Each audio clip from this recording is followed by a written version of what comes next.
I've been doing cardio at the gym for years. I used to actually do weights, but I probably wasn't doing the weights right, or at least that's my conclusion, because when I hired a personal trainer a couple of weeks ago and he asked me to just get in there and start doing some stuff, he had a lot of corrections to my technique.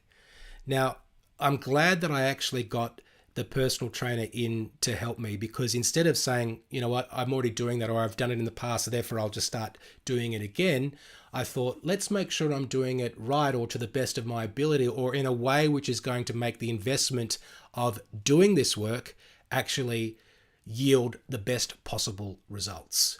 And there is a little bit of a parallel to that story with what I want to talk to you about in today's episode, because even if you're doing the things that you believe will get you the results in your business, whether it's the prospecting, whether it's providing that vision for your team, whatever it is that you know is important, doing them and then doing them right and doing them to the best of your ability are three different things.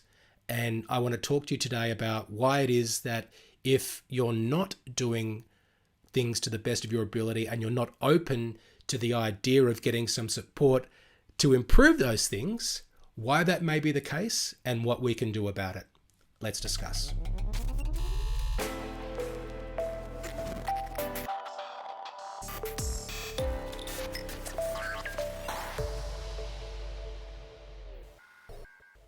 Hello, welcome to episode 141 of CRE Success, the podcast. My name's Darren Krakowiak and I help commercial real estate leaders to develop their people and to grow their business.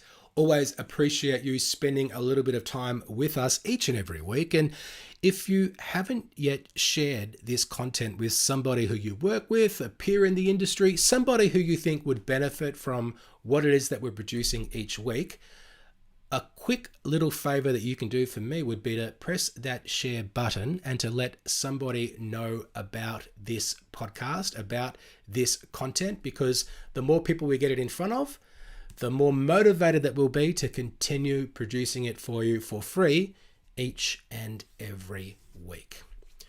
All right, so today I want to talk to you about the importance of doing what's required, but doing it the right way and to the best of your ability, and not just saying, well, I'm doing that, so therefore I don't need to explore it, or perhaps not being open to new ideas and support to do it better.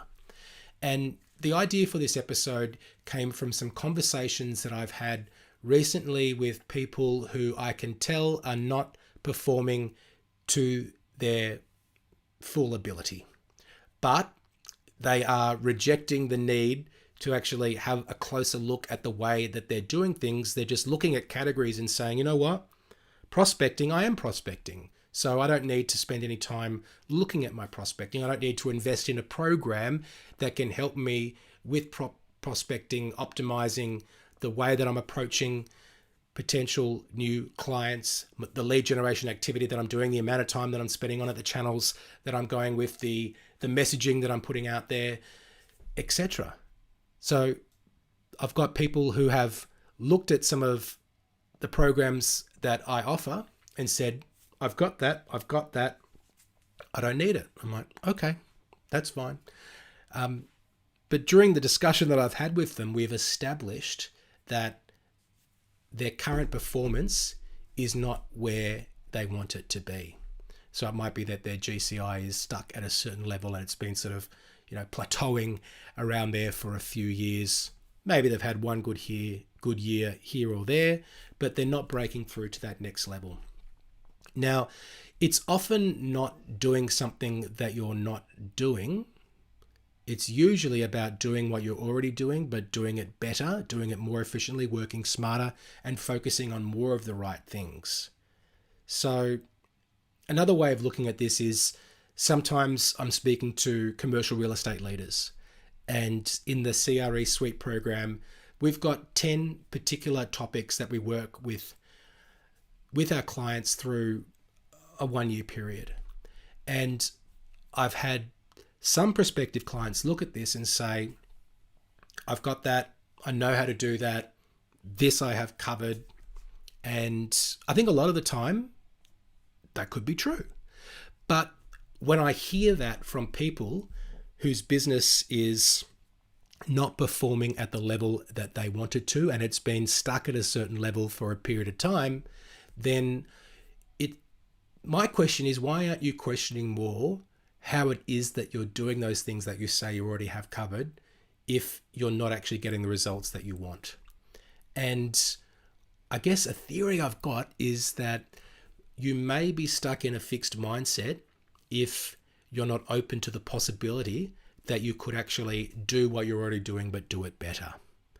I think that an advantage that you can have in life is to be open to the fact that you could be doing better than you currently are, and that doing things better would lead to the results that you are looking for. Now, I've been trying to figure it out. Why is it that some people are resistant to taking a closer look at the way they're doing certain things? And I haven't quite figured it out, but I've got some theories. I guess the first step to resolving a problem is identifying that it exists. And I think some people don't want to do the work. They think, well, you know what? I've learned how to prospect. I don't want to learn how to do that again. That's covered. What new have you got for me? Some people don't want to commit. Some people don't want to admit that they need help. Some people don't want to recognize that it's time to change course. Maybe I'm not the right person to help them. Maybe it is me. But I think often people also need to be in a certain state of, whether it's frustration or desperation, to recognize that they need help. And my advice would be, don't wait until you're in that situation in order to take a look at what it is that you're doing and to figure out what it is that you need to do in order to get to where you want to go.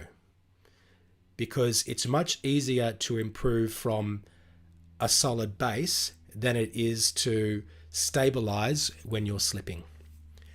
And one thing that I've noticed, and that I've heard other people who are active in the professional development space talk about, is that the most keen students are also generally the most successful ones. And I think that if you believe that success leaves clues, then you may want to look at the approach that successful people have to improving themselves. So people who are already flying still look for ways to get help, to improve, because they have that growth mindset. They realize that what got them to this point is the help that they've gotten, but also that the help that they've gotten up to this point maybe won't get them to the next point where they want to go to achieve that next phase of growth. So, like I said, I think the best time to get help is when you're stable or when you're growing, rather than waiting until you need to be saved. But my observation is that some people aren't willing to get the help that they need when they're stable, but then once they're stalling or once they're sinking, that's where they start to look for help. So today is about identifying whereabouts are you in one of these 4 stages. Are you growing? Do you have huge momentum? Do you have the wind at your back? Are you propelling ahead? Are you stable? Are you sort of just sailing through steady seas, not really getting very far, but certainly not in any danger? Are you stalling? Are you, to use the boat metaphor, marooned? And maybe if you've got a team, people are thinking of getting off the boat, or maybe some of your clients have started to walk off the boat and looking for other ways to get around. Or are you actually sinking? And are people actually jumping for their lives in order to get off the boat?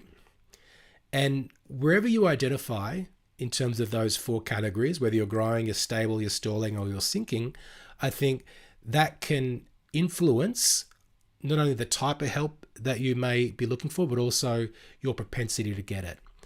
So people who are growing, my observation is they're very open to getting help because that's how they keep on growing.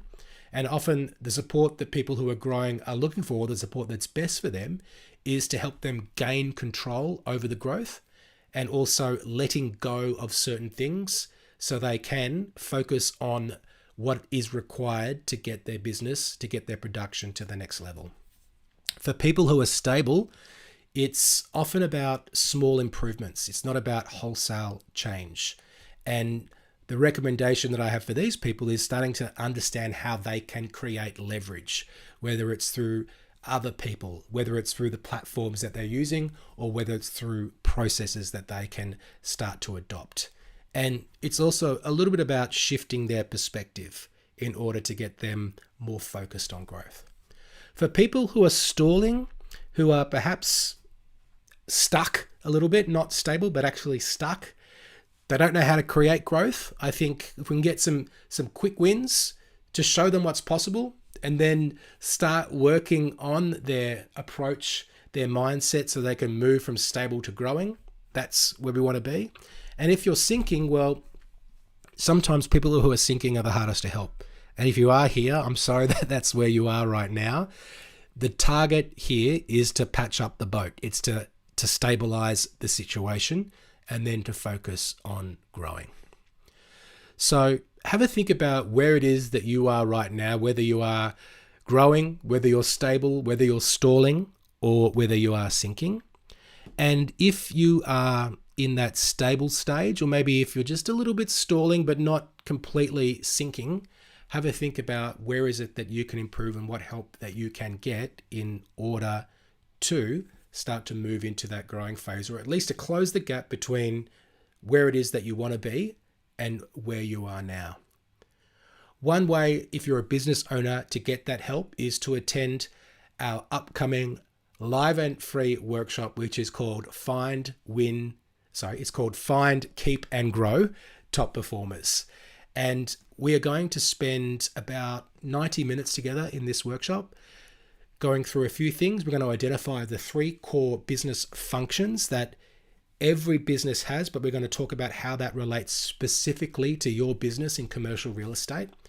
We'll identify the 4 main levers of growth inside a commercial real estate business. And then we're going to give you 3 specific strategies for one of those levers, which is recruitment and retention. We're going to show you how to attract the best people by turning your existing employees into an army of talent scouts. We're going to show you how to retain great people by creating an alignment of interests so your people don't want to leave. And we'll also show you how to develop your people to help your top performers become even better so they can become the best version of themselves inside your team. If that sounds like it's of interest to you, you can register. cresuccess.co/grow is the place to go if you would like to register. cresuccess.co/grow. That's our episode for today. Thank you so much for listening. I will speak to you soon.